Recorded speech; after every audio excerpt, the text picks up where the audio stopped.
इसलिए हर व्यक्ति को आना चाहिए, जो नहीं आएगा वो पछताएगा, वो देशद्रोही कहलाएगा। हमने तो डुबकी लगा ली, यहाँ बीमारियां दूर होती हैं। और जो कह रहे हैं कि यहाँ बीमारियां फैल रही, यहाँ आनंद देखो तुम, हर जगह हिंदुत्व का उत्साह देखो तुम, हिंदुओं के प्रति उत्साह देखो तुम। इसलिए हर व्यक्ति को आना चाहिए, जो नहीं आएगा वो पछताएगा, वो देशद्रोही कहलाएगा। हमने तो डुबकी लगा ली, यहाँ बीमारियां दूर होती हैं। और जो कह रहे हैं कि यहाँ जी हाँ साथियों, जो महाकुंभ में नहीं जाएगा दर्शन करने वो देशद्रोही होगा, जो महाकुंभ में जाएगा वो देशभक्त होगा। लगे हाथ महाराज जी को ये भी बता देना चाहिए प्रेस कॉन्फ्रेंस करके कि ये महाकुंभ की भगदड़ में जिन लोगों का निधन हुआ है, क्या वे शहीद कहलाएंगे? जय श्री राम, नमस्कार। मैं धीरेन्द्र मोहन त्रिपाठी और आप देख रहे हैं यथार्थ संवाद। साथियों, ये उद्गार व्यक्त कर रहे हैं पंडित धीरेन्द्र कृष्ण शास्त्री बागेश्वर धाम जी महाराज के, जो पीठाधीश्वर हैं। इनका कहना है कि जो महाकुंभ में नहीं जाएगा वो देशद्रोही है। इनको ये भी बताना चाहिए अब प्रेस कॉन्फ्रेंस करके कि जिनका निधन हुआ है क्या वे शहीद हैं। ये बाबा जी सब कुछ बता देने का दावा करते हैं। इनके पास लाखों की भीड़ होती है। कौन कहां से आया है, क्या नाम है, उनके 7 पुश्तों के नाम, उनके ऊपर क्या बीमारी है, भूत प्रेत इत्यादि खास करके, और भी बहुत कुछ बता देने का दंभ भरने वाले ये महाराज जी कुंभ में भगदड़ मचेगी इस बात को नहीं बता पाए। खैर, ऐसे तमाम बाबा इस तरीके की बातें करते रहते हैं। अब इन बातों को सुनने की आदत सी पड़ गई है। जो ये बाबा नहीं कर पाए वो महाकुंभ मेले के कमिश्नर ने कर दिया। तो सुन ले, यहाँ लेटे रहने से कोई फायदा नहीं है। जो सोवत है सो खोवत है। उठिए उठिए, स्नान करिए, और ये आपके सुरक्षित रहने के लिए बहुत आएंगे और भगदड़ मचने की संभावना है। आप पहले आ गए हैं तो आपको सबसे पहले अमृत मिल जाना चाहिए। सभी श्रद्धालुओं से करबद्ध निवेदन है, उठे उठे उठे, सोए ना। अभी आपने सुना कि कैसे कमिश्नर साहब ये बता रहे हैं कि भगदड़ होने की संभावना है, जल्दी से स्नान कर लिया जाए। कमिश्नर साहब का ये कहना भी ठीक है कि जो जैसे आया है स्नान कर ले, बहुत ज्यादा मुहूर्त के चक्कर में ना पड़े क्योंकि भीड़ बहुत ज्यादा है, स्नान कर लें। लेकिन लोगों का क्या, लोगों के भी सर पर एकदम भूत सवार है। उनको हर चीज एकदम एक्यूरेट चाहिए, क्योंकि दिमाग को इसी तरीके से मीडिया द्वारा भ्रमित भी किया जा चुका है।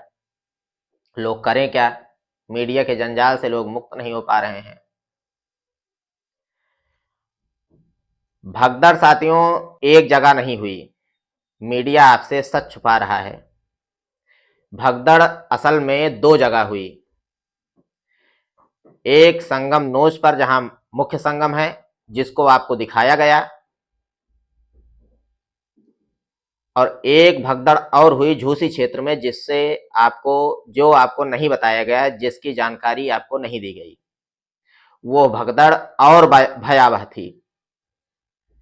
कई लोगों की मृत्यु उसमें भी हुई है। और शर्मनाक बात, पुलिस के प्रशासन के अधिकारियों को इस भगदड़ की जानकारी तक नहीं है। पुलिस के एक वरिष्ठ अधिकारी मीडिया से बातचीत करते हुए ये बता रहे हैं कि हमको इसकी कोई जानकारी नहीं है, हम जांच करा लेंगे बाद में। अगर किसी अधिकारी को अपने क्षेत्र की, खास करके पुलिस एवं प्रशासन के अधिकारियों को अगर अपने क्षेत्र की जानकारी नहीं है, तो ऐसे अधिकारी नहीं हैं, उन्हें तत्काल प्रभाव से इस्तीफा देना चाहिए। मुख्यमंत्री जी को यह चाहिए कि ऐसे अधिकारियों को नौकरी में ना रखें।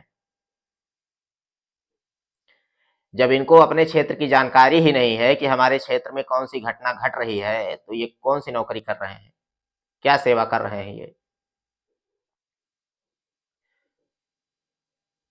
एक चैनल लल्लन टॉप ने जब इसको दिखाया, तब कुछ दूसरे चैनलों ने भी हिम्मत दिखाई कि हम इसको दिखा दें, झूसी के भगदड़ को। दूसरी बातें, इस भगदड़ की जो मुख्य वजह है वो है वीआईपी कल्चर। जगह जगह पे नेताओं के, मंत्रियों के, सेलिब्रिटीज के, फिल्म स्टारों के दौरे हो रहे हैं। प्रशासन और पुलिस के अधिकारी, कर्मचारी उस दौरे को लेकर परेशान हैं, क्योंकि सरकार का भी दबाव होता है। इन सेलिब्रिटीज के, बड़े बड़े अधिकारियों के अपने फॉलोअर्स हैं, इनके अपने वोट बैंक इनसे, नेताओं से सधते हैं इनके। लिहाजा पुलिस के जवानों को इनको सुरक्षा देना मजबूरी है। आम लोगों का क्या ही कहना फिर उसमें। वीआईपी कल्चर के वजह से भी ये भगदड़ जैसी घटनाएं हो रही हैं। अभी आपने कुछ दिन पहले सुना होगा कि गीता प्रेस के टेंट सिटी में आग लग गई। अभी यही झूसी में ही सेक्टर नंबर 12 में कल फिर आग लग गई। आगजनी की घटनाएं लगातार हो रही हैं। सरकार को इस पर ध्यान देना चाहिए। इतने इतने ड्रोन कैमरे लगाए गए हैं, मीडिया के कैमरे अलग से हैं, उसके बाद भी जो गवर्नमेंट डेली ये पीठ थपथपा रही है कि आज 1 करोड़ श्रद्धालु नहाए, आज 2 करोड़ श्रद्धालु नहाए, आज 5 करोड़ श्रद्धालु नहाए, वो कितने श्रद्धालुओं की भगदड़ में मौत हुई, कितने श्रद्धालु घायल हुए, इसके आंकड़े तक सही से नहीं प्रस्तुत कर पा रही है। क्या तैयारी है सरकार की? सिर्फ प्रचार प्रसार किया गया, ग्राउंड लेवल पर लगभग सब कुछ जीरो है।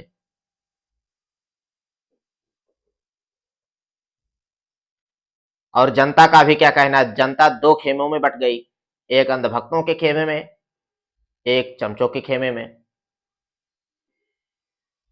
लोग एक दूसरे के ऊपर छींटाकशी कर रहे हैं कि घर पर एक फंक्शन होता है तो भी अव्यवस्था हो जाती है। उनको ये भी बताना चाहिए कि उस अव्यवस्था में, जो उनके घर पे फंक्शन हुए, उस अव्यवस्था में कितने लोगों ने जान गंवाई अपनी। आपसे निवेदन है कि आप किसी खेमे में ना रहें, ना अंधभक्तों के, ना चमचों के। बुद्धिजीवी बने। अगर आप स्वविवेकी नहीं बन रहे हैं तो आप जानवर हैं।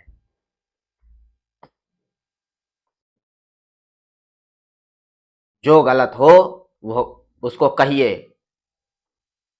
सत्य को सत्य कहिए, असत्य को असत्य कहिए। कहने की हिम्मत रखिए। ये बड़े बड़े स्वयंभू बाबा जो कहते हैं कि हम अपना पिंडदान करके साधु बने हैं, वो बाकायदा बड़ी बड़ी वीआईपी व्यवस्थाओं में चलते हैं। उनको जेट कैटेगरी की सुरक्षाएं मिली हुई हैं, जेट प्लस तक की सुरक्षाएं मिली हुई हैं। कौन सा पिंडदान आपने किया कि अभी भी आपको अपनी जान माल का खतरा है? ऐसे बाबाओं से भी आपको बचना चाहिए। इतने बड़े बड़े करोड़ों के, अरबों के शिविर बने हैं, आखिर ये शिविर भक्तों को रहने का स्थान क्यों नहीं दे रहे हैं? इनकी ये जिम्मेदारी है कि दर्शन करने जो श्रद्धालु आ रहे हैं उनको ये अपने शिविर में स्थान दें, उनके रहने का, खाने का प्रबंध करें। लोग जो जा रहे हैं उनको अपने भी बुद्धि विवेक से काम करना चाहिए। सब कुछ सरकार के ही ऊपर नहीं छोड़ना चाहिए।